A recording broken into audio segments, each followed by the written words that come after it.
অনেকেই ভাবেন পেঁয়াজ রসুন দিয়ে ঘুগনি রান্না করলেই মনে হয় ঘুগনির স্বাদ ভালো হবে, কিন্তু কখনোই না। আজ আমি সম্পূর্ণ নিরামিষ পেঁয়াজ রসুন ছাড়া এই ঘুগনিটা বানিয়েছি, অথচ খেতে এত সুস্বাদু হয়েছে যে আমাকে পরীক্ষণে আবারও ঘুগনি বানাতে হয়েছে। সবাই বলে আমার হাতের ঘুগনিতে নাকি জাদু আছে। তো চলুন আজকে আমার ঘুগনি রান্নায় কি জাদু আছে আপনাদের সাথে শেয়ার করি। নমস্কার বন্ধুরা, গীতাস রান্নাবান্নাতে আপনাদের সবাইকে স্বাগত। আসুন দেখে নেওয়া যাক আমার আজকের এই সম্পূর্ণ নিরামিষ ঘুগনির রেসিপিটা বানাবার জন্য আমি 250 গ্রাম পরিমাণ ঘুগনির মটর খুব ভালোভাবে ধুয়ে পরিষ্কার করে 4 থেকে 5 ঘন্টার জন্য ভিজিয়ে রেখেছিলাম। দেখুন বেশ সুন্দর ভিজে গেছে মটরগুলো। এখন মটরগুলোকে 2 থেকে 3 বার খুব ভালোভাবে ধুয়ে পরিষ্কার করে মটরগুলোকে একটা প্রেসার কুকারের মধ্যে নিয়ে নিলাম। সাথে এরকম ছোট ছোট ডুমো করে কেটে নেওয়া দুটো মাঝারি সাইজের আলু দিয়ে দিলাম।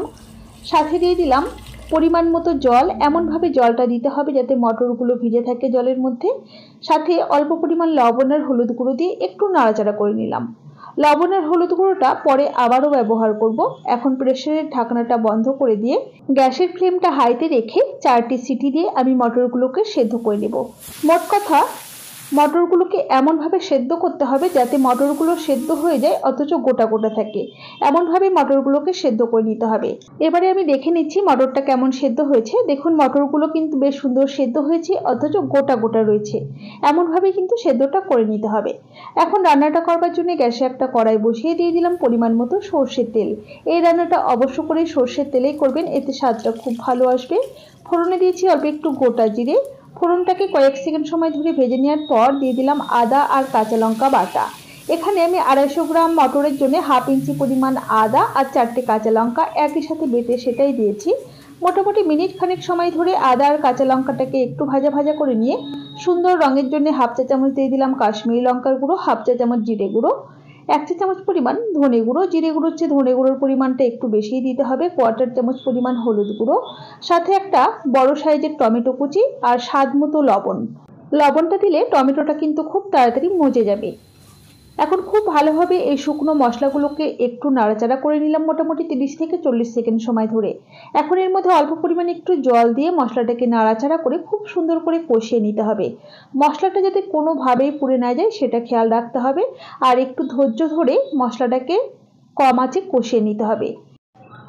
দেখুন মশলাটা কিন্তু আমার বেশ সুন্দর কষিয়ে নেওয়া হয়ে গেছে। টমেটোগুলো গলে গেছে আর মশলা থেকে তেল ছেড়ে এসছে, কালারটাও কিন্তু চেঞ্জ হয়ে গেছে।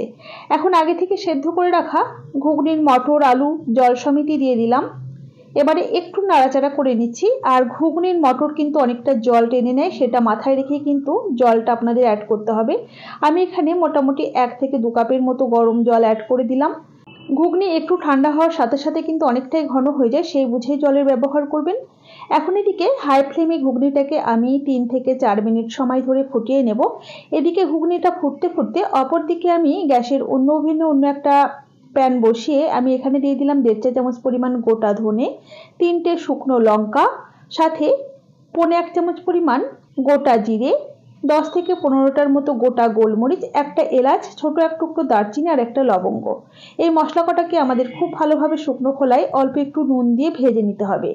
এই মশলাগুলো যাতে পুড়ে না যায় সেটা খেয়াল রাখতে হবে। গ্যাসের ফ্লেমটা কমিয়ে রেখে ক্রমাগত নাড়াচাড়া করে মশলাটাকে বেশ সুন্দর করে ভেজে নিয়েছি। এখন মশলাটাকে ঠান্ডা করে একটা মিক্সার জারের মধ্যে নিয়ে এটার একটা পাউডার বানিয়ে নেব। এই কাজটা আপনারা রান্নার শুরুতেই কিন্তু করে রাখতে পারেন। দেখুন খুব সুন্দর একটা পাউডার বানিয়ে নিয়েছি। এদিকে ঘুগনিটা কিন্তু বেশ সুন্দর ফুটে গেছে, কালারটাও চেঞ্জ হয়ে গেছে। এখন আমি একটু নাড়াচাড়া করে দেখে নিচ্ছি। দেখুন এরকম ঝোল রয়েছে কিন্তু। তো এরকম পাতলা থাকাকালীনই কিন্তু নামিয়ে নিতে হবে, এটা ঠান্ডা হওয়ার পর অনেকটা ঘন হয়ে যাবে। তো এখন আমি ভেজে রাখা মশলা থেকে 1.5 চা চামচ পরিমাণ মশলা আমি এর মধ্যে দিয়ে দিচ্ছি।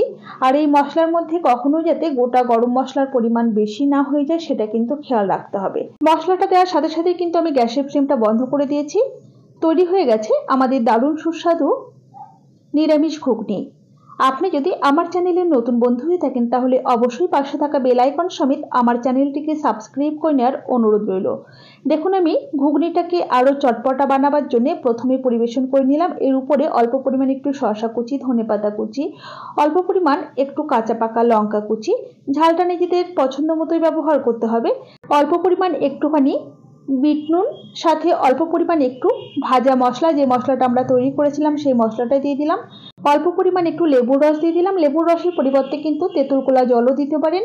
আর আপনারা যদি পেঁয়াজ কুচি খেতে চান অবশ্যই একটু পেঁয়াজ কুচি দিয়ে নিতে পারেন। সাথে অল্প পরিমাণে একটু ভুজিয়া বা ঝুরি ভাজা বা সেও ভাজা দিয়ে দিলাম। এবারে আমি স্যাকা পাউরুটির সাথে পরিবেশন করলাম।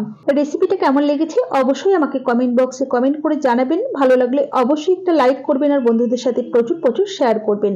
তাহলে আজ এই পর্যন্তই। সকলে ভালো থাকবেন, সুস্থ থাকবেন। হাজির হয়ে যাব নতুন কোনো রেসিপি নিয়ে। ধন্যবাদ।